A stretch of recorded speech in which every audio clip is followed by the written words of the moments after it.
I review this book, The Open Sicilian, an ambitious white repertoire for club players by Ivan Saric.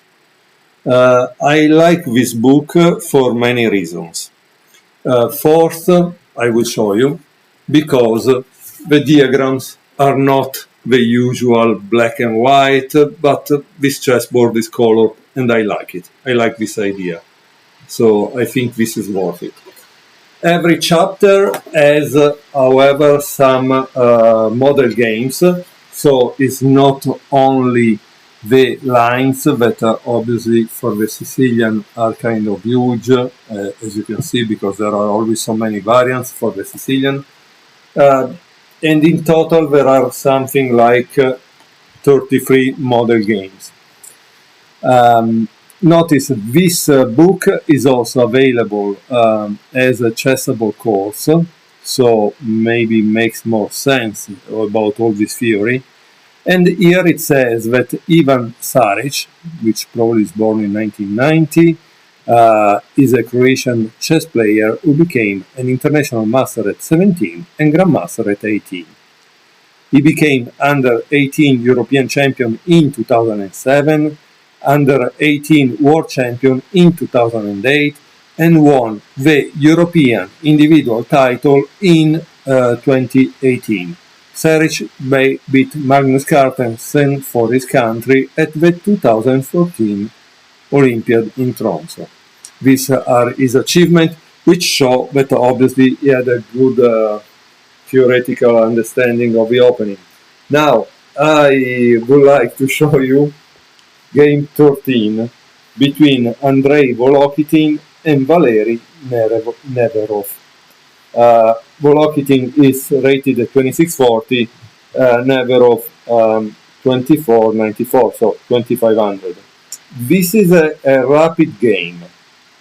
However, the reason I want to show it is because of the evaluation and judgment of the position after move 15, because to me it looks a little ridiculous, in the sense that for us, normal chess player, to give that kind of evaluation after move 15 with honestly a kind of equality of material seems strange, right?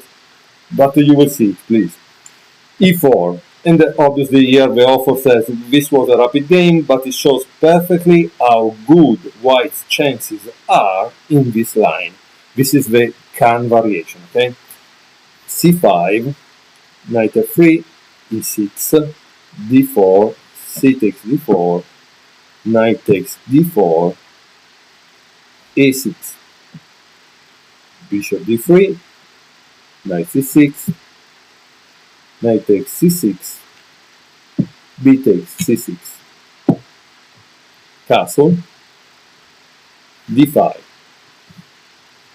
c4, obviously in the beginning there is always this fight for the center, knight f6, and now there is a move that is given an exclamation point, which means it's a good move. Try to pause the video and try to find it. If you don't want to pause the video, let's move on. Queen a4, which is very good, it seems. Bishop d7, e5, and now black has to return back. Knight g8. So that wasn't the right square for that knight, right? A bad move, but maybe the whole line is bad for black. Such moves usually suggest an opening defeat. Yes, this is clear. Knight d2, knight e7, knight f3, knight g6, and now queen c2. The queen has done its job on square a4. Bishop e7, g3, preparing h4. Okay, the most typical resource when the opponent has a knight on g6. Also quite often seen in the advanced variations of the Caro-Kann and the French. Castle, h4 with an exclamation point. And now, please pause the video. Seriously, you are black in this position. We are at move 15. You need to find the right way for black to survive in this position.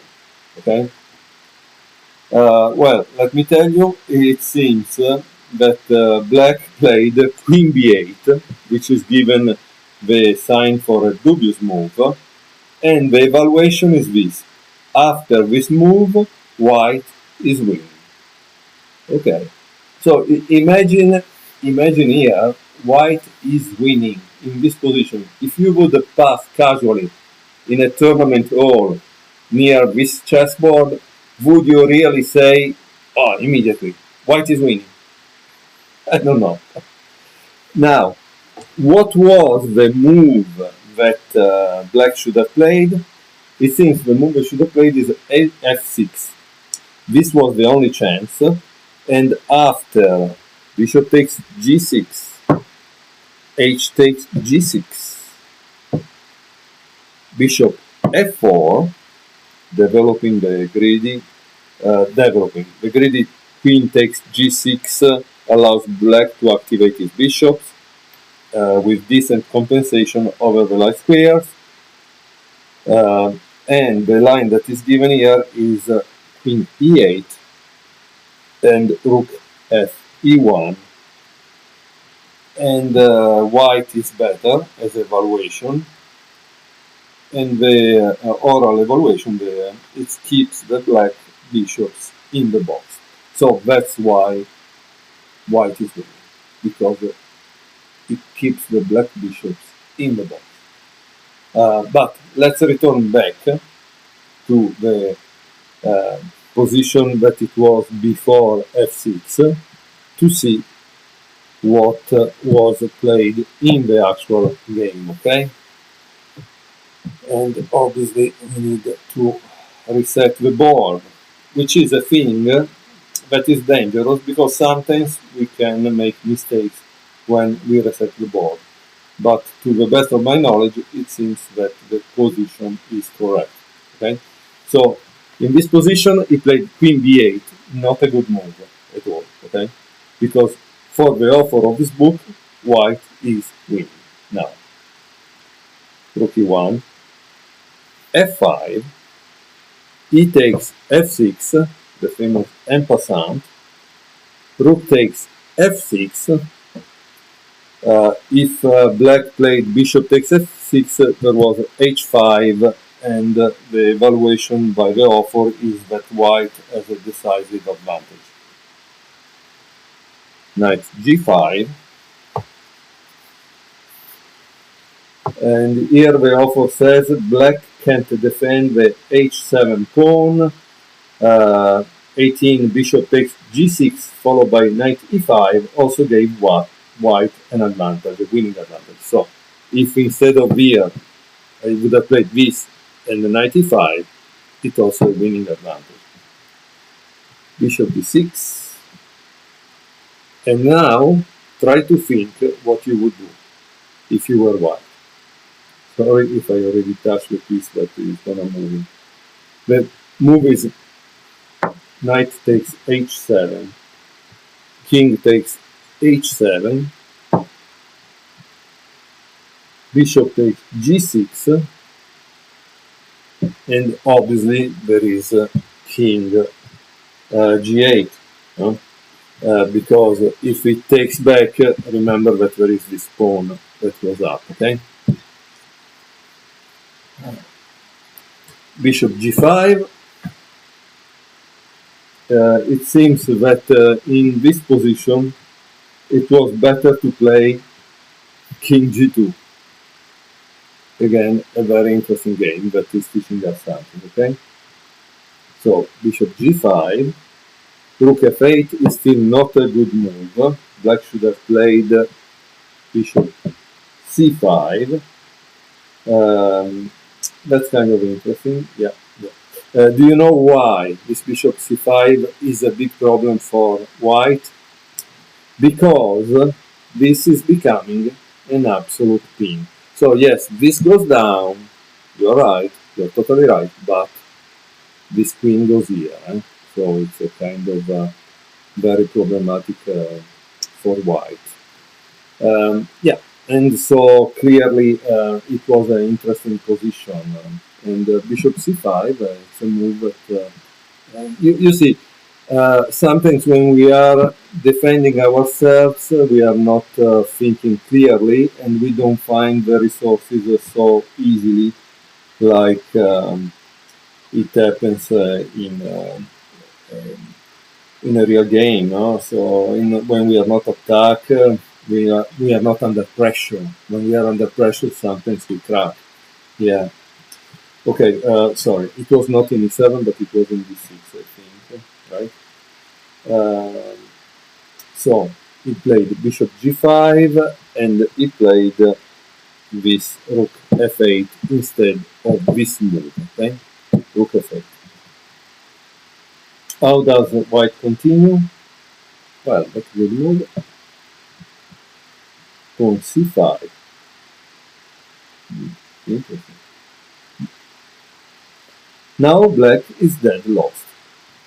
Bishop c7, queen e2, bishop e8, king takes e6, king h8,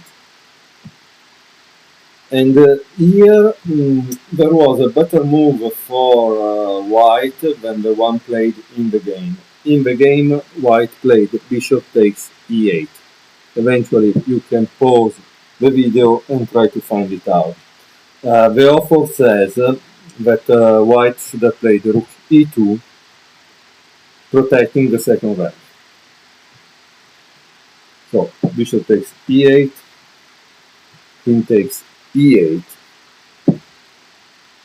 king takes e8, rook f takes e8, and here there is king f1.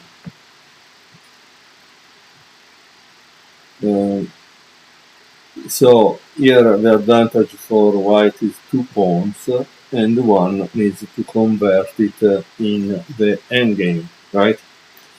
So now I will show you the endgame fast. Bishop e5, rook e2, bishop b4, rook e1, rook e8, sorry, b3, a5, bishop f4, rook b5, bishop b6. Interesting.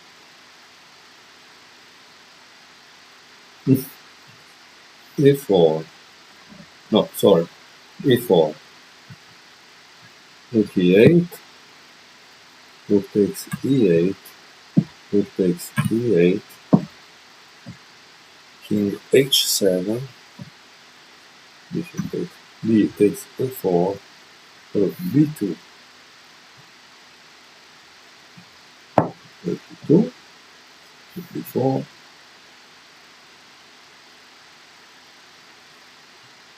bishop e5, rook b1, king g2, bishop takes e5, rook takes e5, rook c1, rook e6, rook takes c5, a5, rook takes a5, rook takes c6, rook takes a2, rook d6, rook d2, g4, d4, king f3, fd1, h5, d3, king e4, d2, king f4, king g8, f3, king f7, and king e3, and here it seems black resigned. So a very interesting game. which shows that we need to know our ambience, definitely. Again, the book is very interesting. It has a lot of variation, probably difficult to memorize for someone that is not a strong player, all these lines, because the book is like, more than 440 pages long.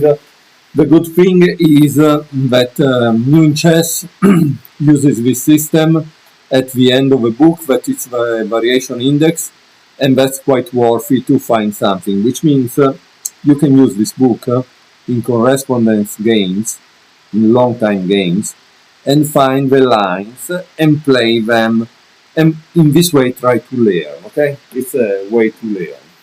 I hope you enjoyed this review, and see you next time.